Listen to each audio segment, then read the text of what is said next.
Absolutely, I think that's probably the key takeaway from this piece of what we sort of discussed.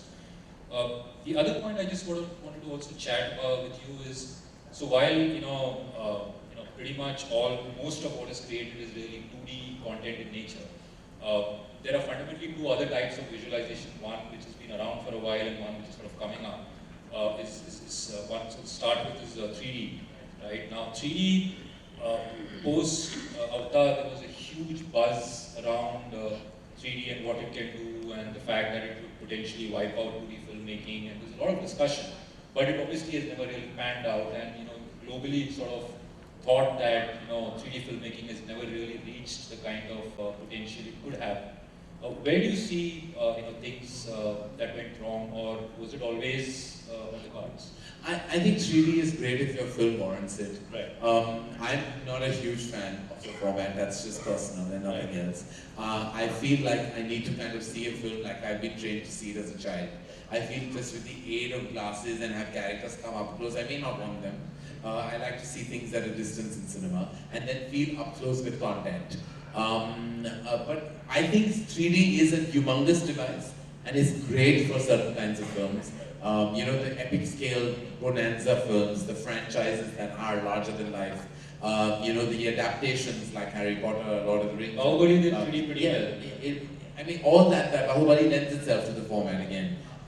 Just doing it for the sake of doing it and adapting to that format for no reason. But it doesn't mean that you need to kind of do what we used to do with it in New York, like when Chota Chetan came out. Or there was a film after that called Shiva Ka Insaf, on the heels of Chota Chetan, where everyone was like kind of trying to come at you. That is gone. That's no longer. Just now you feel the presence of the characters much like in your proximity of vision.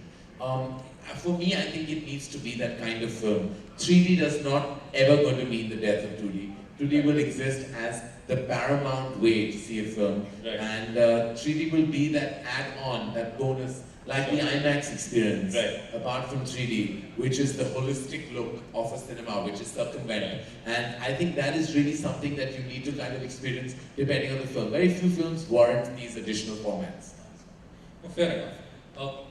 Then let's look at something else which is evolving, and again which is become the talk, is really around virtual reality or augmented reality. As a filmmaker, how do you see that? What do you where do you see this being most useful? Where do you see it lending most value? And where do you see this? Because obviously it's very early days for the format and very early days for the technology. Where do you see this, say, 5 years down the line, 10 years down the line? I mean, virtual reality has become a huge phenomenon, and it's kind of gained tremendous ground in the West. We're still understanding it, developing it, and there's so much understanding of it. Short films of 2 and 3 minutes on VR actually are doing phenomenally well. Equipments for like not more than 2,500 rupees are available online where you can actually see these short clips that are experiences. Is it going to be an additional, like a 3D experience? Yes, it might be. It will take its time here because we need the kind of spaces to exhibit that format. But yeah, what do I say? Eventually it's all going to go there. It's like film is becoming like the hand telephone and like digital is becoming the mobile. I mean, it's just the way it's going to be. Right. So, I mean, staying on with this, so would you as a filmmaker be interested in making something, say, virtual reality, and what's the kind of content you think which would... Girish, I'm interested in being relevant.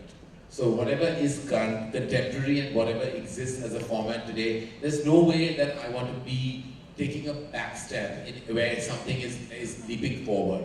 Be it going the digital way, it was immediate at our end. We changed all our films. I'm not somebody who, while I want to protect the content as much as I can, but to take giant leaps in technology is being relevant. And being relevant is the essence of a filmmaker in today's times. So yes, if 3D is a format, it's like we're making a film which Ayan Mukherjee directs with Ranbir, and it's a mystical experience, and he's been prepping on it for a year and a half. And that film could lend itself to 3D. Right. We could look at virtual reality with it as an additional add-on experience. Right. All that and more, because it's a film that is made in 3 parts. So again, it's a trilogy. And all that can happen to that film. But say I release a film called Ae Dil Hai Mushkil, which comes out in Diwali, it doesn't warrant itself to anything but the 2D experience you get. Right. So every cinema experience, it depends on the genre of the film that it belongs to. Understand. Fair enough. The other point, just to then take the whole sort of process forward really, then comes to monetization and distribution, right? And one of the key changes in technology which sort of significantly enhanced theatrical distribution was digitization of screens, right? Just your thoughts around that. While I guess we are at the fag end of the entire process, and we are pretty much largely digitalized, right? But how has that again, impacted you as a production house over the last say 5 years or so? It's speed and efficiency. Right. It's much easier. Steel dabbas don't have to go Right. from one place to the other. I remember, I've come from a generation where I've seen my father take those steel cans, to temples to pray right before the release, Right. which have our film stickers on it, reel number 1, reel number 2, like literally cans. I've seen that happen in front of me. I feel blessed that I've been through this journey of seeing these steel cans that go to temples to now literally chips going into like equipment to see a film. So it's a card, it's a code. We actually, you could call it that we've been reduced to a code now. We're just like everything else, we're a number. We're no longer a detail. So, can you give us some context? So, let's say, Kuch Kuch Hota Hai when it released, how many prints, how many screens were there, and say, Hai Dil Hai Mushkil, what are we talking about?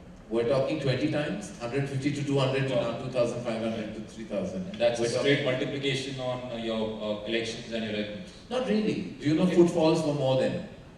Is it? Yes, Okay. it's a true. It's Right. a hashtag true story. Right. Give you data. Agnipath film released in 1990. Right. Box office status, flop. Right. Agnipath released 2011. Box office status, super hit. Right. Data, more people saw Agnipath in 1990 than they did in 2011.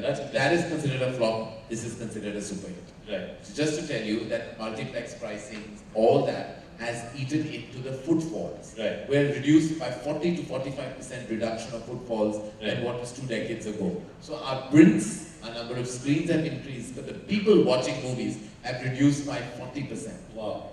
That meant that the single screen audience, where it was more economical to view films, obviously, because we are a country that has diverse economic situations for people, and the multiplex pricings do stop a humongous section of people from visiting cinema halls. Right. Like now to get an opening on a Friday is much more challenging because of just the fact that our footfalls are down by 40%.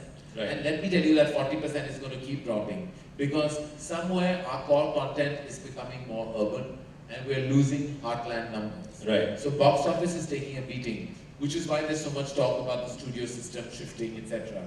And it's going back to brass tacks in terms of solo, single, boutique production houses and producers who understand the essence of the box office and where it is. But that's, as I said, a separate topic. No, I agree. I mean, this has a lot of other connotations around. It totally does. But And digital is being empowered in other ways. Right. I mean, we have like the advent of short films, the advent of web series, the advent of digital content. Right. Online is becoming king. And I said it somewhere, and I feel very sad that eventually television might be like the scary mother-in-law, and digital will be the patriarch parent, and film will be the troubled child who will be desperately in need of therapy. So that's where we're heading.